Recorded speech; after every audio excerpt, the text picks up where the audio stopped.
بالله من الشيطان الرجيم بسم الله الرحمن الرحيم الحمد لله رب العالمين بارئ الخلائق أجمعين فاطر السماوات والأرضين وصلى الله على سيدنا محمد وآله الطاهرين اللهم صل على محمد وآل محمد۔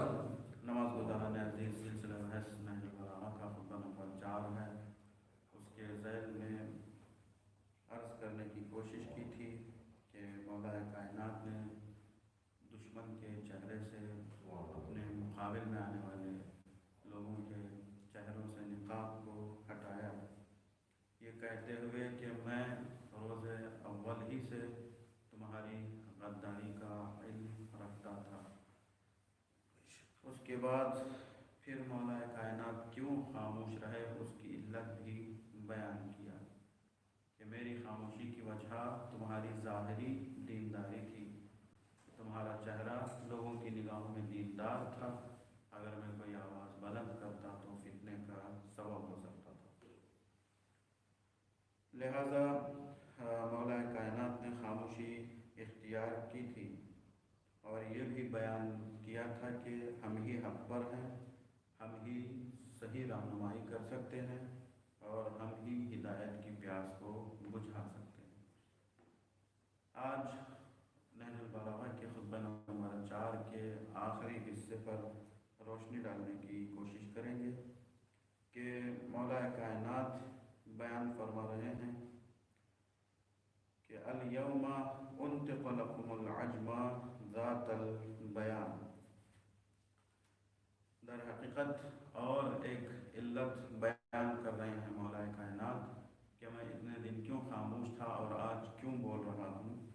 تو مولا بیان کرتے ہیں آج میں تمہارے لیے اپنی اس زبان کو کھول رہا ہوں، اس زبان کو گویا بنا رہا ہوں جس میں بڑی قوت بیان ہے۔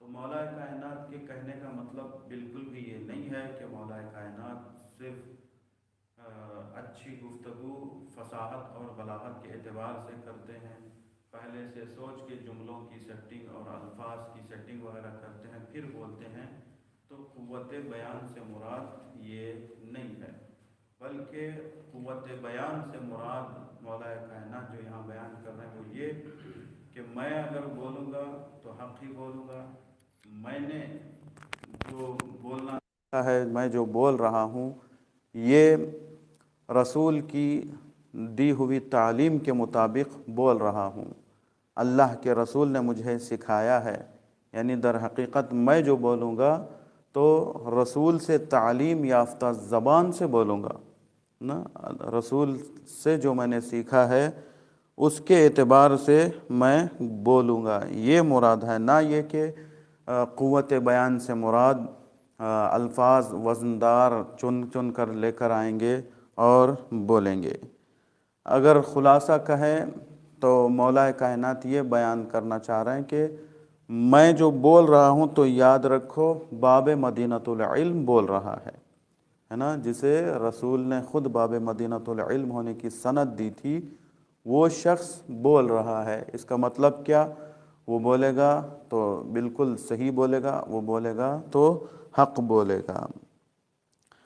پھر آگے بڑھ کر بیان فرماتے ہیں عزب رأی امرئ تخلف عنی، اللہ اکبر، یہ بھی عجیب نقطے کی طرف اشارہ ہے۔ اس شخص کی رائے گم ہو گئی، اس شخص کا مشورہ گم ہو گیا جس نے مجھ سے روگردانی کی، جس نے مجھ سے منہ پھیر لیا۔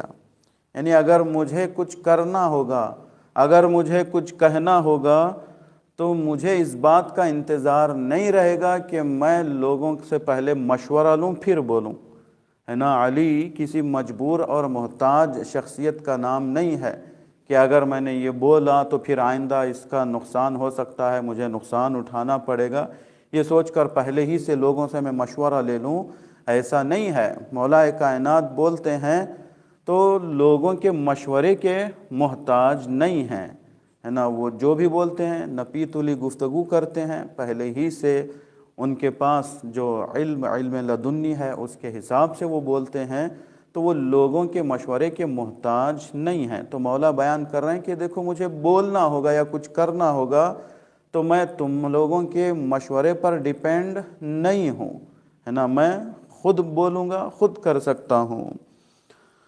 کیوں محتاج نہیں ہیں مولا کائنات کی علت بیان کر رہے ہیں کہ اس لیے کہ ما شکک تو فی الحق مذ رأیتہ، یعنی روز اول سے آج تک مجھے حق پر کبھی شک نہیں ہوا ہے نا، میں نے اللہ کے رسول سے، اللہ کے حکم سے حق لیا ہے تو پھر کبھی اس حق پر مجھے شک نہیں ہوا ہے۔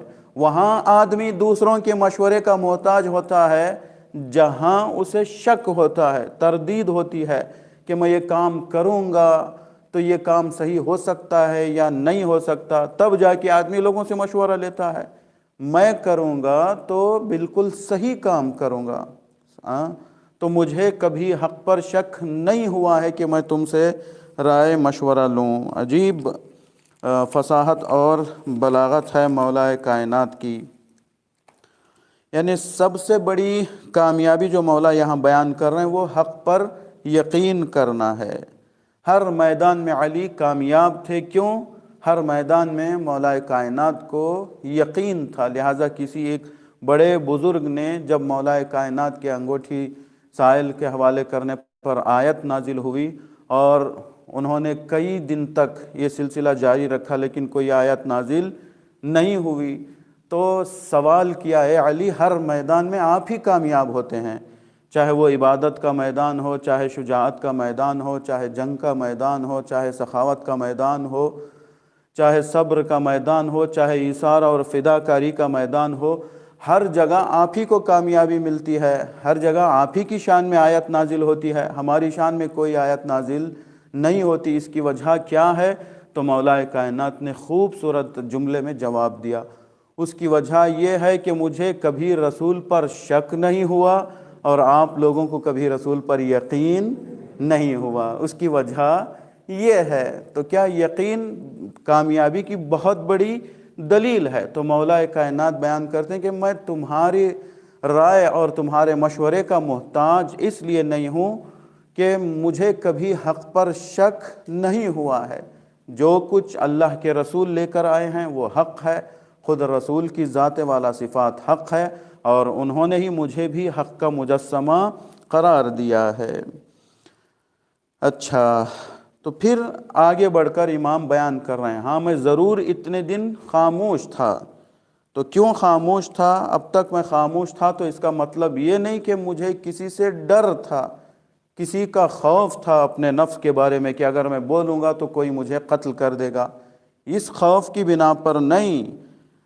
مولا کائنات سورہ طٰہٰ کی آیت کے ذیل میں یہ جملہ ارشاد فرما رہے ہیں کہ لم یوجس موسیٰ علیہ السلام خیفتاً علی نفسہ بل اشفق من غلبۃ الجہال و دول الضلال۔ مولا بیان کر رہے ہیں کہ میری خاموشی بالکل حضرت موسیٰ کی خاموشی ہے، یا میں جس طریقے کا مجھے خوف تھا ویسے ہی جیسے حضرت موسیٰ کو تھا۔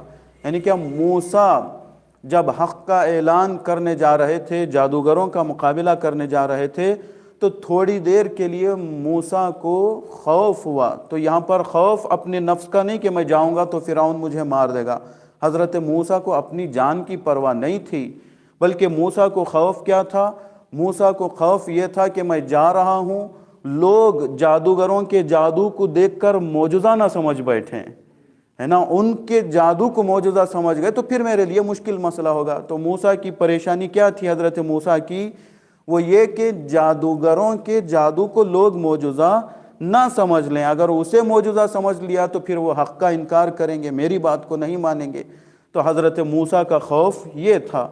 تو مولا کائنات بھی بیان کر رہے ہیں کہ بالکل وہی کیفیت میری تھی، میں خاموش تھا تو تمہارے وجہ سے کوئی ڈر نہیں تھا کہ تم لوگ میرے اوپر حملہ کرو گے، وار کرو گے، میں مارا جاؤں گا، اس وجہ سے نہیں، بلکہ اگر میں بولتا تو لوگوں کے درمیان ایک فتنے کا سبب بنتا تھا، اس لیے میں خاموش تھا، ورنہ علی کو ڈر نہیں ہے۔ مولا کائنات بیان کرتے ہیں کہ مجھے موت سے اتنا ہی پیار ہے، اللہ اکبر، مجھ علی کو موت سے اتنا ہی لگاؤ ہے، اتنا ہی پیار ہے جتنا ایک دودھ پینے والے بچے کو ماں کے سینے سے پیار ہوتا ہے۔ تو پھر مجھے کہاں خوف ہوگا موت کا، مجھے کہاں موت کا ڈر ہوگا؟ مجھے اپنی موت کا ڈر نہیں تھا، مجھے ڈر تھا تو اس بات کا کہ کہیں قوم میں، امت میں ایک فتنہ پیدا نہ ہو جائے۔ پھر آگے بڑھ کر آخری جملے میں مولا بیان کر رہے ہیں خطبہ چہارم کے،